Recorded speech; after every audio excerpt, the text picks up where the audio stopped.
بسم اللہ الرحمن الرحیم۔ میں نے ایک رپورٹ پڑھی کہ آج سے 50 60 70 سال پہلے اور اس سے بھی پہلے بہت زیادہ تنخواہ لینے والے اور بہت کم تنخواہ لینے والوں کے درمیان میں دنیا بھر میں کوئی فرق زیادہ نہیں تھا۔ ایون امریکہ میں بھی نہیں تھا، یورپ میں بھی نہیں تھا۔ کچھ لوگ بہت تنخواہ لیتے تھے لیکن جو کم لیتے تھے ان کے درمیان میں کوئی کئی گنا کا فرق نہیں آتا۔ مجھے یاد پڑتا ہے کہ جب میں نے اپنی پہلی جاب شروع کی کوہ نور مل فیصل آباد میں، بعد میں پھر ICA لاہور کے اندر، تو میرے اور میرے صاحب کی جو میرے امیڈیٹ باس تھے اور جو ہمارے ہیڈ آف ڈپارٹمنٹ تھے، ان کی سیلری کے درمیان میں 1 اور 2 اور 3 گنا کا فرق ہوتا تھا۔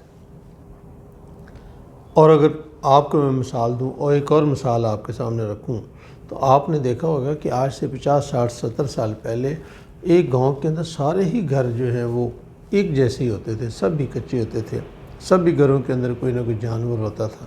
تو دنیا میں بہت زیادہ چیزیں سملر تھیں۔ سملر سے مراد یہ کہ زیادہ تر ایکول تھیں، ایک جیسا ہی لوگوں کا رہن سہن تھا، ایک جیسا ہی کھانا پینا تھا، بہت زیادہ تفاوت اس میں نہیں تھا، بہت زیادہ ان ایکولیٹی نہیں تھی۔ لیکن یہ پچھلے 20-30 سال کے اندر عقل اور شعور استعمال کرتے ہوئے، ٹیکنالوجی استعمال کرتے ہوئے کچھ لوگ آسمان کی بلندیوں پر پہنچ گئے اور کچھ لوگ غربت میں ہیں۔ امریکہ جو ہمارا دنیا جہان کے اندر ایک کیپٹل ازم کا ایک نشان ہے، ایک اس کا بہت بڑا وہ نمائندہ ہے، اس کے اندر بھی شاید آج سے 60-70 سال پہلے اتنے ہوم لیس نہیں تھے جتنے آج ہیں، حالانکہ ان کی دولت میں ہزاروں گنا کا اضافہ ہوا ہے۔ ہمارے ہاں دیہات کے اندر بھی آج بھی وہ کچا مکان موجود ہے لیکن 3-3 4-4 منزلہ مکان بھی موجود ہیں۔ تو یہ ان ایکولیٹی میرے اپنے نقطہ نظر سے،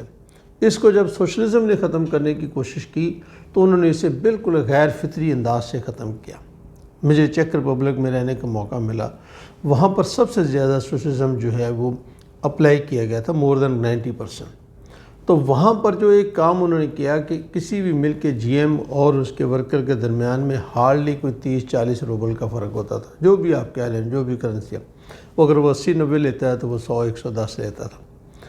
اور ان کے گھروں میں بھی فرق نہیں تھا، ان کی خوراک میں بھی فرق نہیں تھا، سب کو ایک ہی اتنی انڈے اور ڈبل روٹی ملنی ہے، اتنے کھانا ملنا ہے، اتنے کپڑے ملنے، اتنے جوتے ملنے۔ لیکن وہ بھی غیر فطری ایکولیٹی کرنے کی کوشش تھی، لوگوں کو مساوات دینے کی کوشش تھی۔ مساوات، یہاں بھی ایک سیاسی پارٹی نے نعرہ لگایا کہ مساوات ہمارا ایک طریقہ کار ہوگا، لیکن وہ مساوات بھی غیر فطری تھی۔ اگر وہ غیر فطری تھی تو یہ بھی کہ غیر فطری بات ہے کہ اب زمین اور آسمان کا فرق ہو جائے، غریب تر ہوتا جائے اور امیر تر ہوتا جائے۔ جب آدمی امیر ہو گیا ہے، اس کے پاس عقل بھی ہے، شعور بھی ہے، ٹیکنالوجی بھی ہے، وہ انجینئرنگ بھی خرید سکتا ہے، وہ ڈاکٹر بھی خرید سکتا ہے، وہ برین بھی خرید سکتا ہے، پھر یہ پتہ لگتا ہے وہ $100 کا مالک بن گیا۔ پتہ لگتا ہے دنیا کی طاقت جو دولت جو ہے وہ سمٹ کر کچھ لوگوں کے پاس جا رہی ہے۔ اگر آپ دنیا میں کروڑ پتی، ارب پتی لوگوں کی، یعنی ڈالرز کے اندر پتہ لوگوں کی آپ ایک چیز کو دیکھیں تو آپ محسوس کریں گے کہ وہ ان کے درمیان ان کی تعداد میں دن بدن اضافہ ہوتا جا رہا ہے اور غربت میں بھی اضافہ ہوتا جا رہا ہے۔ میں یہ سمجھتا ہوں ذاتی طور پر کہ ہمارا دین وہ ایک صحیح معیشت کی اور صحیح مساوات کی مثال ہمارے سامنے پیدا کرتا ہے، جہاں وہ کہتا ہے کہ آپ دولت کمائیں جس کی کوئی حد نہیں ہے، آپ کما سکتے ہیں جائز طریقے سے، جو بھی آپ کی ہمت ہے آپ کر سکتے ہیں، لیکن اس کے ساتھ ساتھ وہ صدقہ اور زکوٰۃ کے ذریعے معاشرے کے اندر رہنے والے ان لوگوں کو جو کسی وجہ سے دولت نہیں کما سکتے، ان کو اپنے ساتھ لے کر چلنے کی تلقین کرتا ہے اور اس کے طریقہ کار بتاتا ہے اور اس کے ثواب بتاتا ہے۔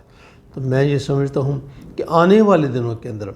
ہی نہیں بلکہ موجودہ دور کے اندر بھی جو دنیا کا سب سے بڑا معاشی مسئلہ ہے اور ہوگا اور یہ بہت سارے مسائل کو جنم دے گا، وہ یہ ہے کہ ان ایکولیٹی جو ہے وہ بڑھتی جا رہی ہے۔ غریب تر ہوتا جا رہا ہے اور امیر تر ہوتا جا رہا ہے، اور ہمارے معاشرے کے اندر بہت سارے لوگ جو ہیں وہ